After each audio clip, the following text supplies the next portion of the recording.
Hello and welcome to Join the Dots. This is a new Real Media show coming to you fortnightly. I'm Sandhu. I'm Ranjan Balakumaran. This is our first episode. So just to tell you a little bit about what this is all about, Join the Dots, as it says in the title, is all about pulling together certain aspects of a term or an issue or a theme that is very, very prevalent in politics, but still remains perhaps quite mysterious. Would you agree? Yeah, just connecting up what's going on in the various stories and what's missing. What's going on, what are we not being told, that sort of thing. Yeah, and the first thing that we're going to talk about in the first episode is deregulation. Now, we were going to talk about this anyway, but the reason that we're going to make this our first episode is because Grenfell has happened. The details of that are still coming out. And even though it happened weeks ago, we still feel like there's no one to blame. We still don't feel like whose responsibility is this tragedy. Yeah, and because we're massive geeks, we've already asked questions to certain people about regulation. And it turns out that deregulation might not exist, re-regulation, all these other variations. There's a reason why it's so confusing, because it's purposely vague. Exactly. And we might as well go straight to one of our first clips. We spoke to David Graeber, anthropologist and author, a few weeks before the election. And this is him talking about whether deregulation means anything at all. Something that I noticed when I watched Nigel Farage interview Marine Le Pen was the difference in their views on deregulation. Trump openly loves deregulation, so does Farage, and Marine Le Pen says that she's completely against it. Which is fascinating because, I mean, the phrase deregulation is such a sort of ideological, I mean, it's nonsense. I mean, I looked into this and essentially it's all about getting in the first claim. Like they always say in law, it's like who sues who first, or claims damages first is 98% of everything. It's the same thing. Who gets to claim their legislative change is a deregulation rather than a regulation, it sets the entire argument. So that in America you had the deregulation of the banks and the deregulation of like the telecommunications industry. In the telecommunications case, it was getting rid of a managed competition between a few oligopolies and opening up to like a lot of mid-range firms competing with each other. In banks, it's exactly the other way around. They start with a bunch of mid-range firms competing with each other, or the airlines, I'm sorry, banks too, and they end up with a few oligopolies. So either one is called deregulation. They're exactly the opposite thing. So like all that deregulation means is changing the regulatory structure in a way I like. Right, so deregulation can be consolidation and deregulation can be competition. Exactly. It's not about getting rid of government interference because, like, let's face it, banks can't actually be deregulated. Banks are institutions that governments give the right to make up money. You can't say you can make up money any way you like. That would be absurd. Then they just print money and keep it. Banks are intrinsically regulated. Their very existence has to be regulated. They are themselves a form of regulation. So that was David Graeber talking about deregulation with Real Media a few weeks ago. What are your thoughts on what he said? Well, I suppose it speaks for itself. It's an extremely confusing thing if you think about it from the point of view as deregulation is good or it means something. That actually it can mean whatever you want. It's the person who says I'm changing the law can just say I deregulated everything. Yeah.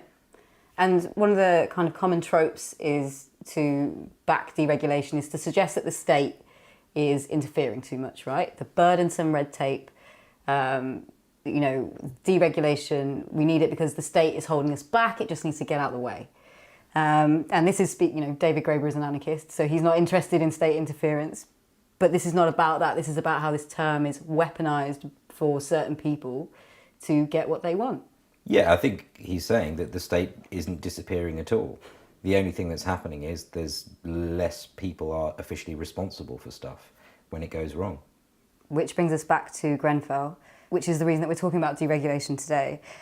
Obviously, we've had the government, Sajid Javid, said that the government was pursuing a deregulation agenda last year, in March 2016, when he made a speech.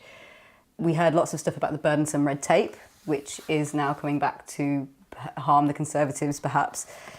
And in this year, we had, some of you may not have heard about it, we had a red tape initiative being set up. And the people involved in that were Oliver Letwin, Michael Gove. This was cross-party, so there was Liam Byrne, there was Joe Swinson. So on top of the deregulation that had already happened, We had a red tape initiative being set up this year to remove even more red tape. Yeah, and also Sajid Javid, when he after Cameron came in, after the deregulation bill was passed, he then said, when he came in, he said, "Okay, everybody, let's get ready for more deregulation." So it's almost the third round. Yeah, and that's the 2015 bill was before that, and that was described as a mini TTIP, wasn't it? Yes, so TTIP, the Transatlantic Trade and Investment Partnership, the deal between the US and the EU, we've covered that in one of our films. Yeah, when I was following people who were protesting that, then they told me about the deregulation bill, which I hadn't heard about. And that sort of took lots of different pre-existing UK legislation and changed bits of it in order to make it more corporate friendly.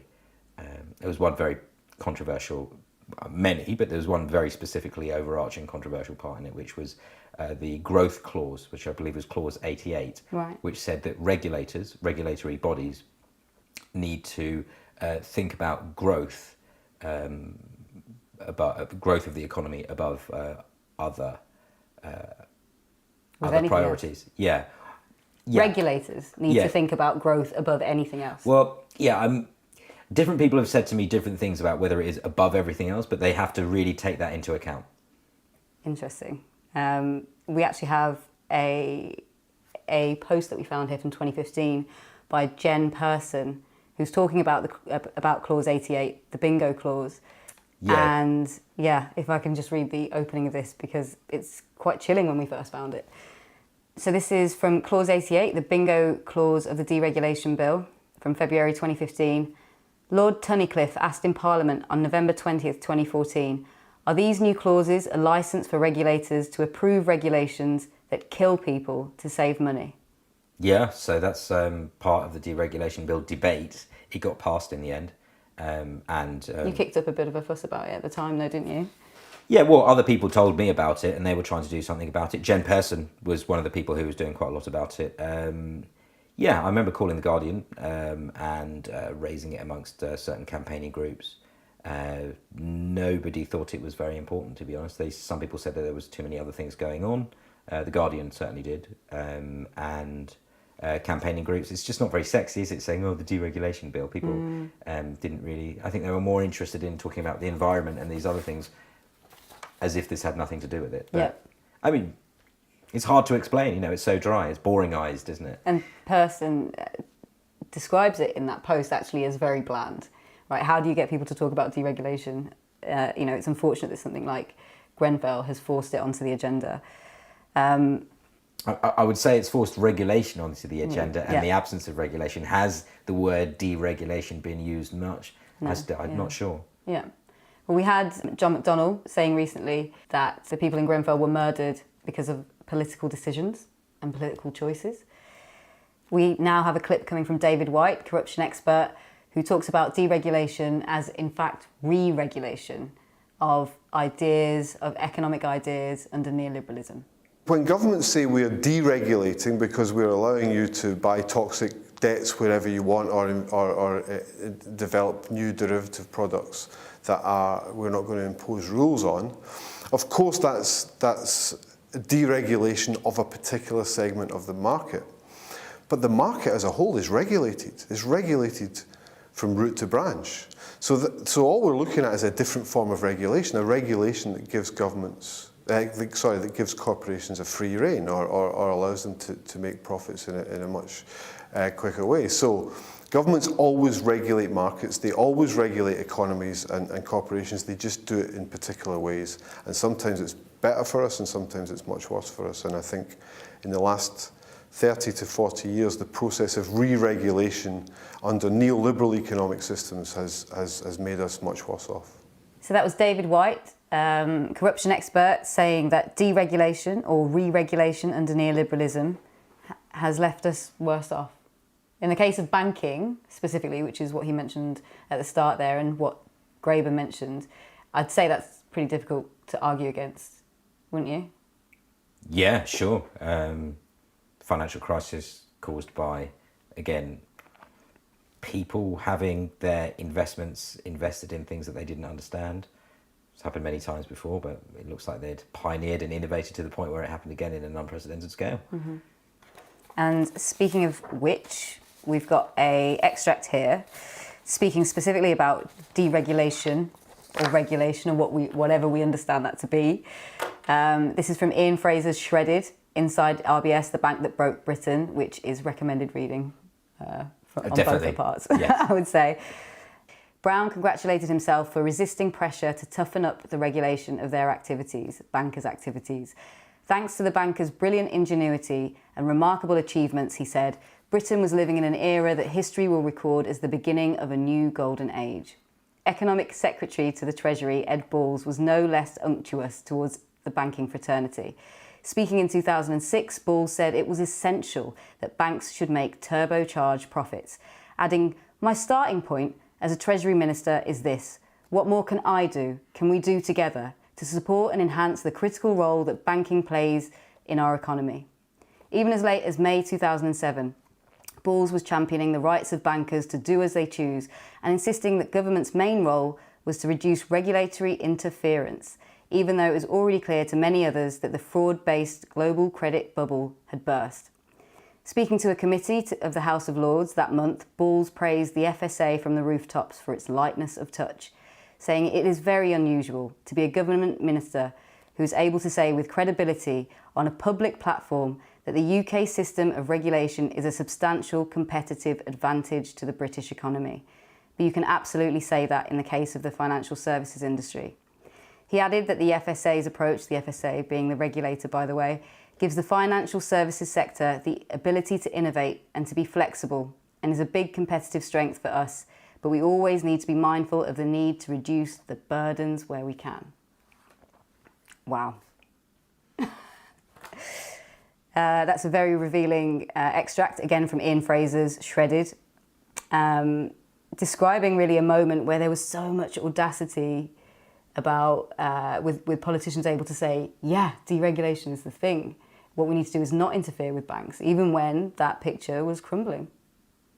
Oh, yeah, at that late stage. And interesting that he says, this is the UK's main selling point. I remember speaking to Ian Fraser when he released that book, and he said that exactly that. The UK was saying we have a lower regulation than the US, so come and float your company on the British stock market, and you'll be able to get away with basically all sorts of human rights abuses and et cetera, et cetera. No one will ask any questions. Yep, and that's one of the things I guess we're talking about with regulation, is that in this language we've stopped seeing the human impact of these things. And we're actually going to go back to David White, who's going to be talking about corporations and why we should be less trusting. And this kind of touches on the public-private relationship that we've seen at Grenfell, that we've seen during privatisation under neoliberalism. Here's David White. One of the things that we need to contemplate in terms of the relationship between governments and corporations is that we trust corporations too much. And and I don't say that as someone who is a naturally mistrusting person, right? But I just mean that we have a completely wrong idea of how we think about private companies, about corporations. We think of them as citizens in their own right with responsibilities, and the whole corporate social responsibility debate is all about how potentially companies can make our lives better. And we forget, actually, that the bottom line is always the bottom line. We forget that companies are there primarily and are under a legal obligation to maximise returns, financial returns for their shareholders. So if we take that legal fact seriously, then we have to say, well, we can't trust them necessarily to control the things that affect our lives and our livelihoods the most. I mean, we can't trust them to supply energy, right? We can't trust them to run prisons, or to the Atos case, and Maximus, of course, doing very similar things now to assess people as fit for work because they get profits from doing that. And what we end up with is an economy in which we forget about the human impact of corporate activities because we trust companies. So we have to stop trusting companies, and we have to stop seeing the interests of governments and the people and companies as being one and the same, because they're not. We have to sever that relationship. So strong words there from David White discussing why we shouldn't be so trusting of corporations. We've talked about how the market can't exist without the state. We've talked about how deregulation is in fact re-regulation, or in fact might not mean anything at all.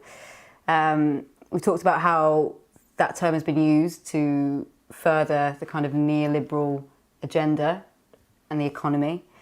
And we've also talked about how the structure of corporations means that we shouldn't be trusting of them if we take the fact that they need to put their profits first seriously. Yeah, I think this idea that the state and the corporations are separate is something that David White's work that I've read, it basically says that they work together. You know, the state doesn't disappear. People talk about globalization, meaning the state has less power and the companies and the markets have more power. But what he says is that it just reinforces the power of the state, which things like Snoopers Charter and things like that would also very good go example. on to. Well, that's all we've got time for today. Hopefully you found this useful. We want to hear from you, so like, share, comment, tell us what you think about deregulation, and we'll be back very soon with another episode. See you next time.